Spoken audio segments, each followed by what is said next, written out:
सभी पत्रकार बंधुओं का पूज्य बापू जी के इस पावन केंद्र में स्वागत है, अभिनंदन है। और आज यहाँ पर जो प्रेस वार्ता रखी गई है, इस प्रेस वार्ता में हमारे आश्रम की साध्वी शीला बहन और महिला मंडल की कमलेश चुट माता जी और हमारे सहयोग वेदांत सेवा समिति के अध्यक्ष राममेर जी, सचिव श्यामलाल नकवी, युवा सेवा संघ पूज्य बापू जी की प्रेरणा से चलाया जाता है, जो पूरे भारत में चल रहा है। प्रेस भाइयाँ और मैं आश्रम का संचालक अभिषेक आपके सामने लगे हुए हैं। और ये प्रेस वार्ता इसलिए रखी गई है, आज तक जैसा बापू जी के ऊपर आरोप लगाया गया वह 1% भी देखने में नहीं आया। जो लोग बापू जी के सानिध्य में रहे हैं, कोई 30 साल से, कोई 35 साल से, ऐसा कोई भी क्षण देखने को नहीं मिला जैसा कि बापू के ऊपर आरोप लगाया। उसी चीज से रिलेटेड यहाँ पर प्रेस वार्ता रखी गई है। आश्रम के विषय में मैं बताऊं कि पिछले लगभग 55 वर्षों से हमारी संस्था चल रही है। पूज्य गुरुदेव प्रतिपल समाज हित के कार्यों में रत रहे हैं और बापूजी ने समाज के किसी भी वर्ग को नहीं छोड़ा है, चाहे वो अजन्मा बच्चा ही क्यों ना हो। गुरुदेव ने दिव्य शिशु संस्कार एक प्रकल्प चलाया है, जिससे कि जो माता पिता हैं वे अपने रक्त की बीज की शुद्धि करके और एक उच्च आत्मा को इस धरती पर लाए, क्योंकि जैसा हमारे शास्त्रों में बताया गया है कि संतान को जन्म देना भी ईश्वर की सृष्टि में यज्ञ है। तो गुरुदेव ने इसके लिए विशेष तौर से दिव्य शिशु संस्कार चलाया। उसके बाद जब छोटे बच्चे आते हैं तो उनको संस्कार मिले, उसके लिए उन्होंने बाल संस्कार केंद्रों की स्थापना करी और आज भी 17,000 से ज़्यादा बाल संस्कार केंद्र पूरे देश भर में और विदेशों में भी चल रहे हैं। और जब बच्चे के अंदर सुसंस्कारों का सिंचन होता है, कहा जाता है कि 7 से 14 वर्ष की आयु में जो बच्चा होता है उसको जो भी चीज़ें सिखाई जाती हैं पूरा जीवन भर उसके साथ वो संस्कार गहराई से रहते हैं। तो गुरुदेव चाहते हैं कि जो बच्चे हैं, क्योंकि वो कल देश का भविष्य है, तो उनको अच्छे संस्कार मिले, वो अपनी संस्कृति से परिचित हों, उन्हें अपने देश, अपनी मातृभूमि से प्रेम हो।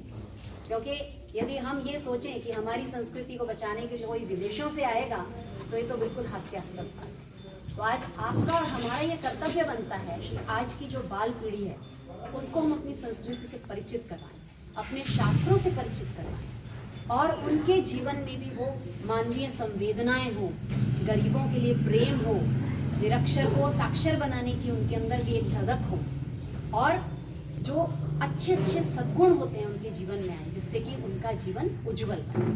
तो गुरुदेव बच्चों पर विशेष ध्यान देते हैं और बाल संस्कार केंद्र जो होते हैं वो 1-2 घंटे सप्ताह में चलना पाता है। तो इसलिए गुरुदेव ने गुरुकुलों की स्थापना की।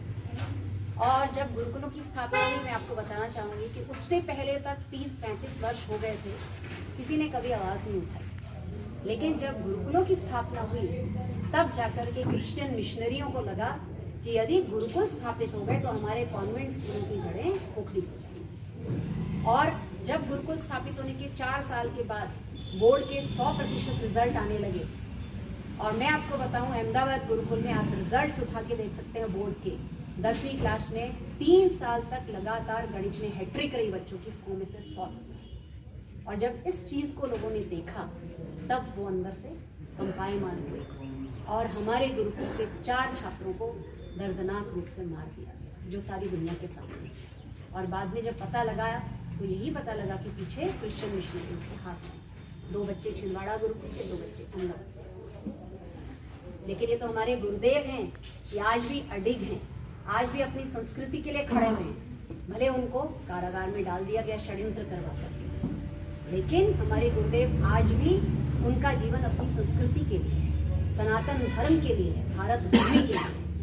इसलिए वो अपने उद्देश्य से कभी भी पीछे नहीं हटे।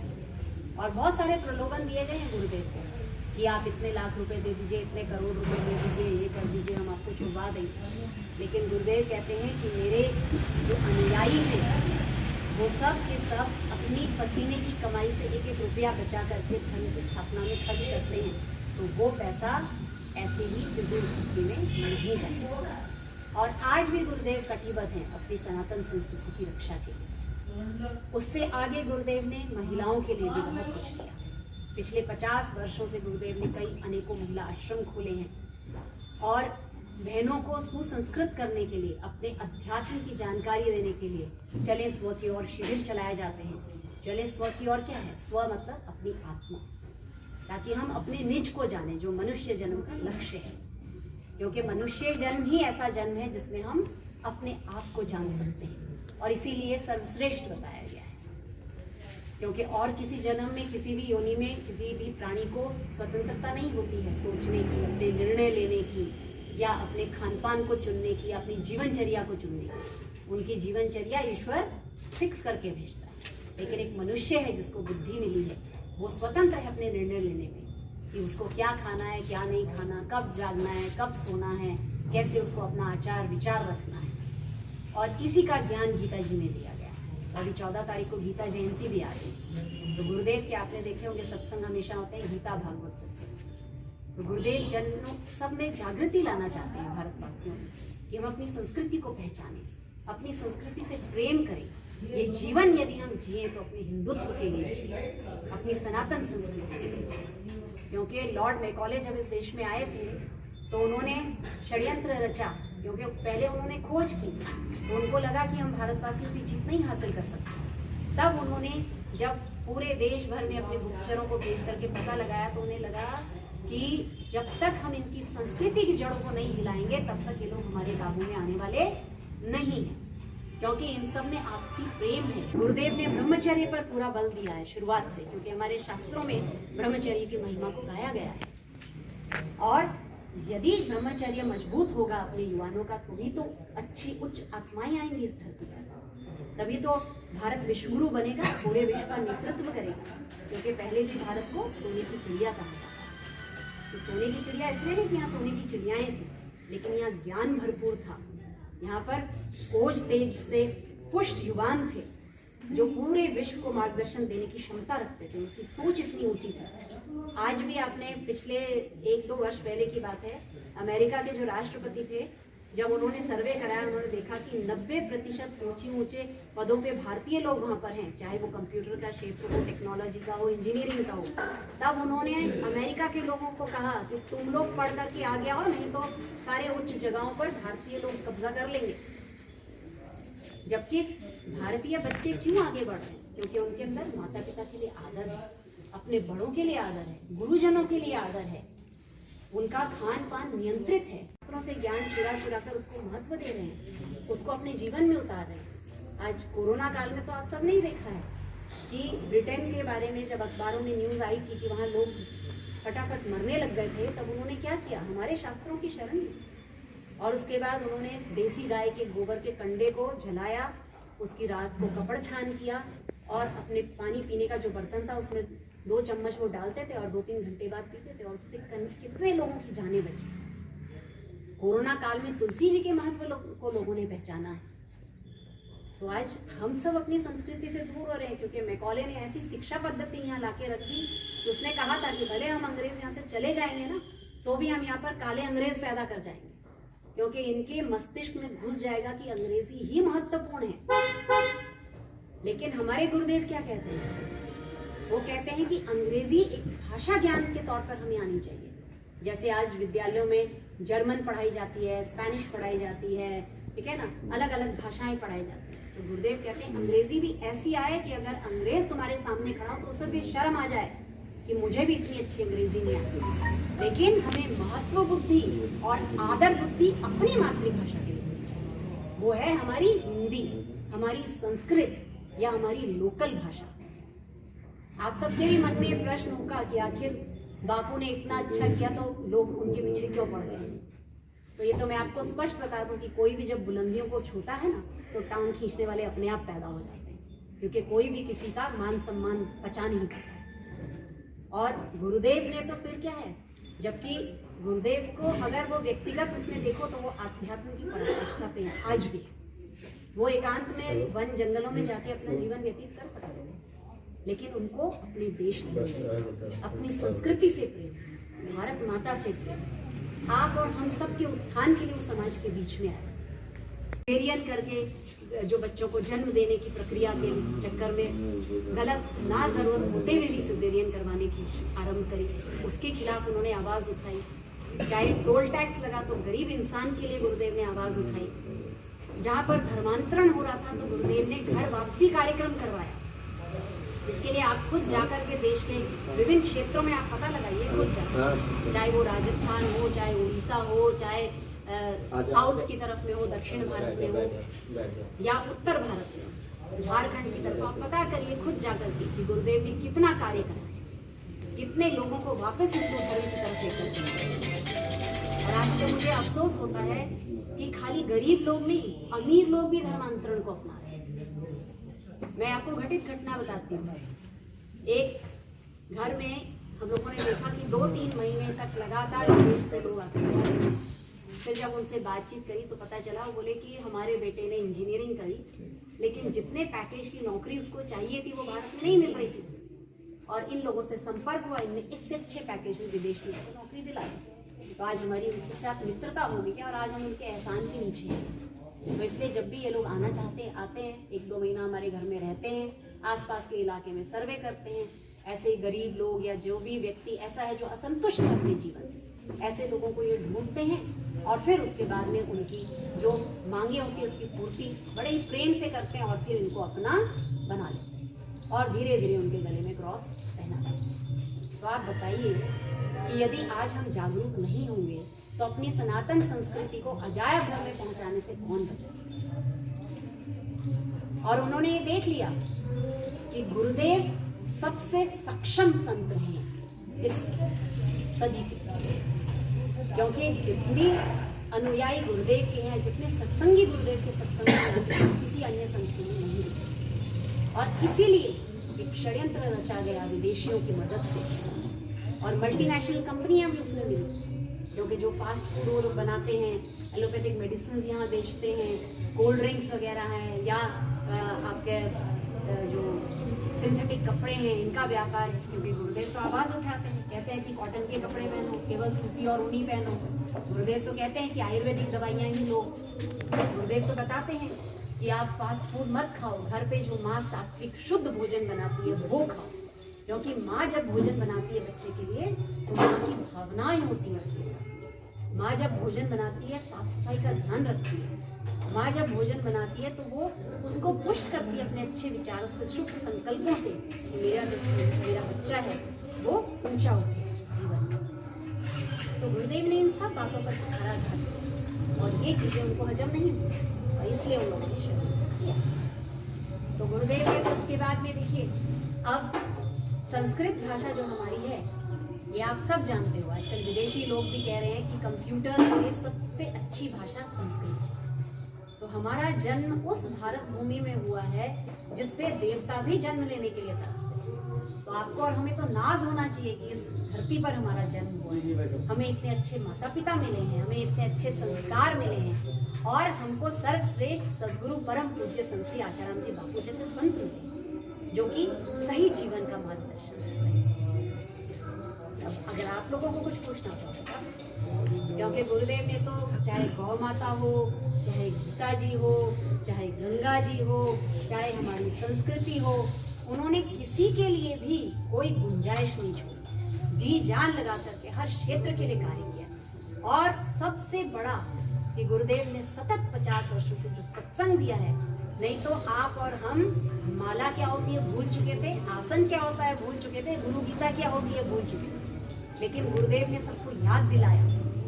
और गुरुदेव के सत्संग ऐसे थे जिसमें कहीं पर भी कोई एंट्री फीस नहीं होती थी, जिससे कि गरीब से गरीब इंसान भी आकर के सत्संग का लाभ से ले सका और अमीर से अमीर भी, और सबका कल्याण।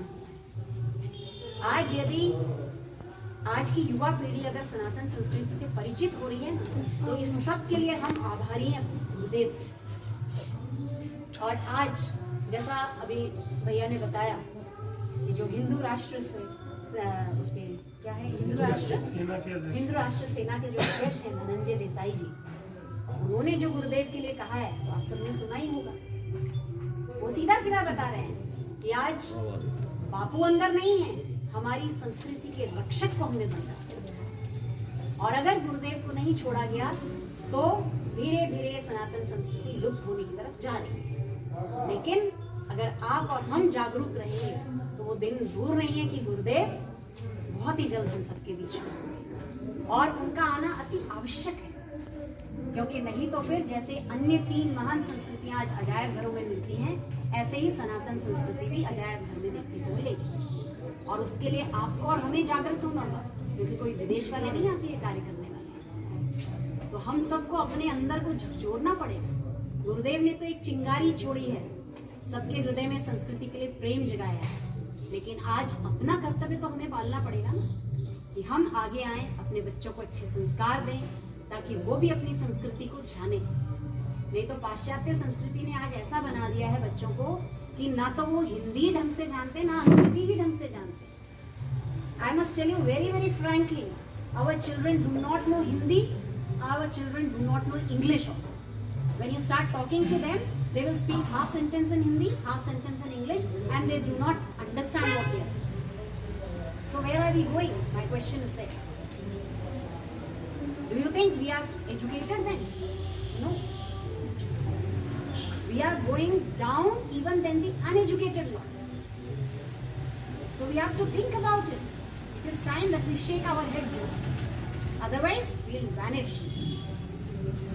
तो आपको हमें भाषा ज्ञान के तौर पर जरूर अंग्रेजी आनी चाहिए, लेकिन आदर, प्रेम, महत्व बुद्धि हो तो अपनी मातृभाषा। और गुरुदेव ने यही सिखाया। तो आप बताइए क्या गुरुदेव ने गलत सिखाया? और जैसे आरोप लगाए गए हैं ना, पिछले 30 सालों से तो मैं जुड़ी हुई हूँ गुरुदेव से, और ऐसा नहीं कि मैं एक अनपढ़ हूँ। I must tell you that I was working as a principal outside, and I am daughter of a colonel in the army. So I am from a very well-educated family, very enlightened mind. But what I have got from Gurudev, I have not got it anywhere else. ठीक है ना? गुरुदेव से जो मुझे मिला है वो कहीं नहीं मिला। हम सब के सब जो जिस सुख के पीछे दौड़ते हैं ना, वो है कृत्रिम सुख, वो है नाशवान सुख। लेकिन सच्चा सुख क्या है, आत्मानंद क्या है, वो गुरुदेव ने बताया। और ऐसा नहीं कि कोई हमें बहला फुसला। गुरुदेव ने सच्चा प्रेम दिया है, प्राणी मात्र के लिए प्रेम सिखाया है। गुरुदेव ने अपनी संस्कृति पर नाज करना सिखाया है। तब जाके हम गुरुदेव के लिए आज इतना आदर करते हैं। और वो आदरणीय नहीं, परम आदरणीय। वो संत शिरोमणि हैं, और उनका जो स्वप्न है भारत को विश्व गुरु बनाने का, मैं तो कहती हूँ आप सबको भी उसमें योगदान देने के लिए जुड़ जाना चाहिए, यदि आप सब सच में हिंदू हैं तो। जैसा धनंजय देसाई जी ने कहा है कि मेरी रगों में जो मेरे पिता का खून है, यदि वो शुद्ध है तो, मेरी माँ की कोख यदि शुद्ध है तो मैं एक सच्चा हिंदू हूँ, और इसीलिए मुझे पीड़ा है। तो ये चीज मैं आप सब से भी चाहती हूँ, क्योंकि आज ताकत आप लोगों के हाथ में, आप मीडिया में। गुरुदेव के लिए अगर लोगों में भ्रांति आई है तो कहाँ से आई? मीडिया ट्रायल से। उसके लिए मैं आपको दोषी नहीं ठहरा, क्योंकि अनेकों मीडिया चैनल्स ऐसे हैं जिसके मालिक विदेशों में बैठे हैं, और उन्होंने जो चलवाना चाहा वो चलवाया, उन्होंने जो चीज परोसवानी चाही वो परोसवाई। और आज यदि लोगों के हृदय में नफरत पैदा हो रही है तो उसके कारण उन विदेशियों के षड्यंत्र के कारण। लेकिन आज मुझे आनंद है कि 9 वर्ष हुए हैं, तो जो पहले 2-3 वर्षों में लोगों की मानस पटल पे छवि थी ना, आज वो लोग अंदर से जानते हैं कि बापू क्या है, बापू कितने सच्चे हैं, और बापू किस उद्देश्य के लिए आ गया। आज बड़े बड़े अधिकारियों से मुलाकात होती है ना, वो कहते हैं हमें मालूम है बापू निर्दोष है, और हम नाज करके कहते हैं कि हम संत श्री आशाराम जी बापू के शिष्य हैं, और हमारे गुरुदेव निष्कलंक हैं, बिल्कुल उनके ऊपर इतना सा लेश मात्र भी कोई लांछन सही नहीं लगा। उनकी गलती सिर्फ इतनी है कि उन्होंने भारतीय संस्कृति को जागृत करने का प्रयास किया। उनकी गलती सिर्फ इतनी है कि उन्होंने सोए हुए हिंदुओं को जगाया है, अपनी संस्कृति से परिचित करवाया है, हमें याद दिलाया है कि प्रभु नाम कितना जरूरी है हमारे जीवन के लिए, हमें याद दिलाया है कि हम किस महान संस्कृति में पैदा हुए हैं, किस भारत भूमि पर हमारा जन्म हुआ है, और ये मनुष्य जन्म क्यों हुआ। यही उनका दोष है, बाकी कोई दोष नहीं। अगर फिर भी आप लोग दोषी समझते हो तो आप बोलिए। न्यायपालिका पे आपको विश्वास तो होगा? हमें बिल्कुल भरोसा है, सत्य जरूर जीतेगा। सत्य को सामने आने में देर लगेगी, लेकिन वो आएगा और अवश्य में आएगा। और आप स्वयं देखेंगे सारी दुनिया को गुरुदेव के श्री चरणों में दोबारा झुकते। मैं दोबारा बोल रही हूँ क्योंकि पहले तो दुनिया झुकी ही है और दोबारा इससे भी बड़ी तादाद में झुकेगी। ये मैं डंके की चोट पे कह सकती हूँ। एक बात और है, अभी आपने कहा था कि मतलब गुरुदेव जी के पास कि पैकेज दे दो हम आपको छोड़ देंगे। एक तरफ तो ये बात है, दूसरी तरफ एक हमारे पानीपत में इकलौता गवाह है चावला, उधर से कंप्लेंट भी हुई, वार भी हुई है कि गुरुदेव ने ही पैसे दे के मेरे पे वार कराए, कंप्लेंट कराए। इसके बारे में आपका क्या कहना? देखिए भैया, मैंने आपको पहले ही कह दिया, जब भी कोई ऊंचाइयों पर छूता है ना तो उसके अनेक दुश्मन वैसे ही पैदा हो जाते हैं, ठीक है ना। और जिन लोगों के मंसूबे गलत होंगे वो तो झूठी सच्ची कहानियां बना करके रखेंगे। मैं तो आपको सिर्फ इतना बोलती हूँ, आप पिछले 55 वर्षों के गुरुदेव के सत्संग उठाइए, सुनिए। आप पिछले 55 वर्षों की गुरुदेव की जीवन शैली को देखिए, उनकी दिनचर्या को देखिए। आप स्वयं देखेंगे कि वो कितना व्यस्त रहते थे समाज हित के कार्यों में। तो जब भी कोई ऊपर उठता है ना तो टांग खींचने वाले तो अनेकों पैदा होते हैं। लेकिन वो तो आपका अनुयायी नहीं था। हाँ, एक बात वो तो आदर्श से जुड़ा हुआ था। अच्छा नहीं, एक बात बताइए, आज आप ही, ठीक है, आपके इर्द गिर्द के क्या सारे लोग आपसे संतुष्ट हैं? नहीं है। एक आज मैं भी हूँ, मेरे संपर्क में आने वाले जितने भी लोग होंगे क्या सब मेरे से संतुष्ट होंगे? नहीं, कहीं ना कहीं मतभेद हो जाए। और आजकल क्या है, अहम इतना बड़ा है, जहाँ अहम को ठेस लगती है ना उसके बाद व्यक्ति कुछ भी करता है नीचे दिखता। लेकिन आप ये सोचो कि वो 2-4 लोग सच्चे कि हम करोड़ों लोग सच्चे, करोड़ों लोगों का अनुभव है ये। हमने आज तक गुरुदेव को ये नहीं देखा कि एक चींटी मर जाए उनके श्री चरणों के नीचे आकर। कोई कुत्ता भी अगर बीमार पड़ा है कहीं तो गुरुदेव जाके उसकी सेवा के लिए लोगों को भेज देते, खुद कर देते। तो कभी ऐसा सोच भी सकते हैं गुरु? हम इसको मानने को तैयार